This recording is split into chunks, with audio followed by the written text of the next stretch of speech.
राधे राधे महाराज जी। महाराज जी, मेरा पुत्र lieutenant commander Rajinikanth सेना मेडल एक मिशन में देश सेवा में शहीद हुआ। संपूर्ण राष्ट्र उस पर गर्व करता है और उनको सम्मान की दृष्टि से भी देखता है, किंतु मेरे मन में यही प्रश्न उठता है कि मेरे साथ ऐसा क्यों हुआ, मेरा पुत्र क्यों चला गया। मन बहुत विचलित करता है। ऐसा नहीं प्रश्न होना चाहिए। आपके जैसे हजारों माओ के पुत्र हमारे राष्ट्र की रक्षा में बलिदान हुए। धन्यवाद है, आपका मां होना सफल हुआ कि आपकी कोख से ऐसा पुत्र पैदा हुआ जो हमारे राष्ट्र की सुरक्षा में बलिदान हुआ।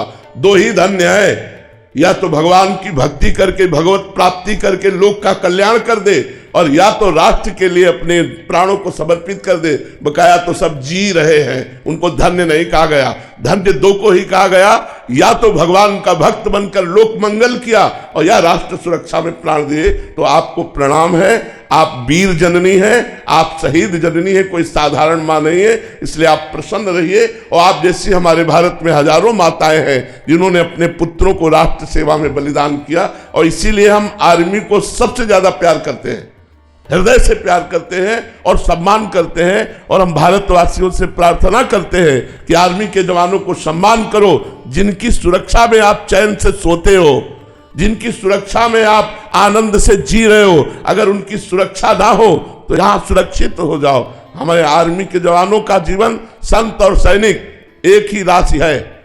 एक संत जैसे कठोर से कठोर तपस्या करके जगत मंगल करता है, ऐसे कड़े से कड़े शासन में, कड़ी से कड़ी सर्दी गर्मी धूप में ये सब कुछ सहते हुए हमारे राष्ट्र की सुरक्षा में। इसलिए हम प्रणाम करते हैं आर्मी के जवानों को, और सब भारतवासियों से प्रार्थना करते हैं कि वो सम्मान की दृष्टि से देखे, नौकर की दृष्टि से नहीं। अगर बिल्कुल भजन न करे और राष्ट्र सैनिक युद्ध में मारा जाए तो वो वीर गति को प्राप्त होकर स्वर्ग को जाता है, और यदि कहीं राधा कृष्ण नाम लेकर के शरीर छोड़े तो परम धाम को जाता है। ये साधारण नहीं है, वंदनीय है, प्रशंसनीय है। विवेक जी उज्जैन से। राधे राधे महाराज जी। महाराज जी, क्या कर्म के द्वारा नियति को बदला जा सकता है?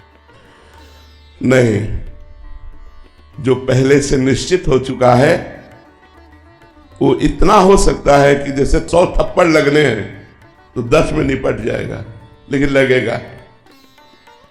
100 थप्पड़ लगने हैं तो 10 में निपट जाएगा, पर 10 पड़ेंगे, उसको बदला नहीं जा सकता।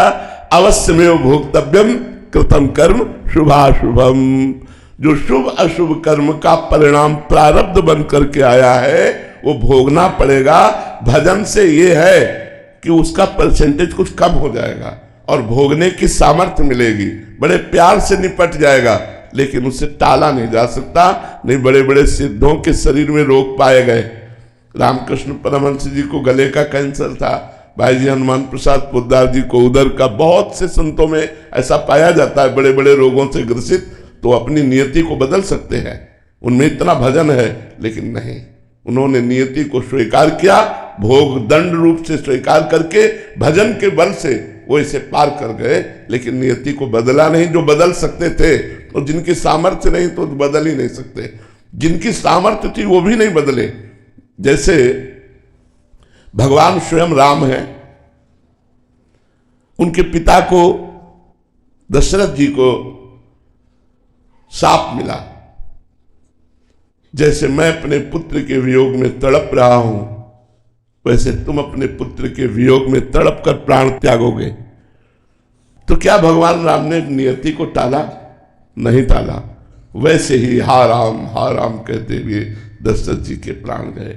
तो जो नियति पहले से निश्चित हो चुकी है उसे टाला नहीं जा सकता। हाँ, भजन के प्रभाव से सहा जा सकता है और कुछ कम हो सकता है। जैसे इसमें राधा कुंड में एक महात्मा रहते थे, वो राधा कुंड की सफाई करते थे। जैसे कोई थूक दिया, कोई दोना पत्तल फेंक दिया या कुछ, पूरी झाड़ू लगाते थे, भिक्षा मांग के पाते थे, रात दिन भजन करते थे। एक दिन उनके सामने एक काला पुरुष प्रकट हुआ और कहा मुझे स्वीकार करो। तो उनका तुम कौन हो? तो उनका तुम्हारा प्रारब्ध नियति। क्या? 12 वर्ष का गलित कुष्ठ। भजनानंदी थे, सबके सामने नहीं होता, सबके सामने प्रारब्ध नहीं आता कि मुझे स्वीकार करो। ये वो तो अपने आप रौंद देता है। ये तो भजनानंदी महापुरुष थे, तेजस्वी महापुरुष थे। उन्होंने कहा 12 वर्ष का हमारे पास समय नहीं है, कि मैं 12 वर्ष कुष्ठ को लाद के बैठूं। राधा कुंड की सेवा है, संतों की सेवा है, हमारा नियम है। दूसरे दिन फिर प्रारब्ध आया, कहा बाबा स्वीकार तो करना पड़ेगा। हम रात दिन लगा करके उसे 6 वर्ष में कर देते हैं, उनका 6 वर्ष भी हमारे टाइम नहीं। आखिरी में 1 महीना कहा, बोले हमारे पास 1 महीना भी टाइम नहीं। तो उसने कहा 24 घंटे तो भोगना ही पड़ेगा। बोले स्वीकार है। 12 वर्ष का गलित कुष्ठ 24 घंटे में।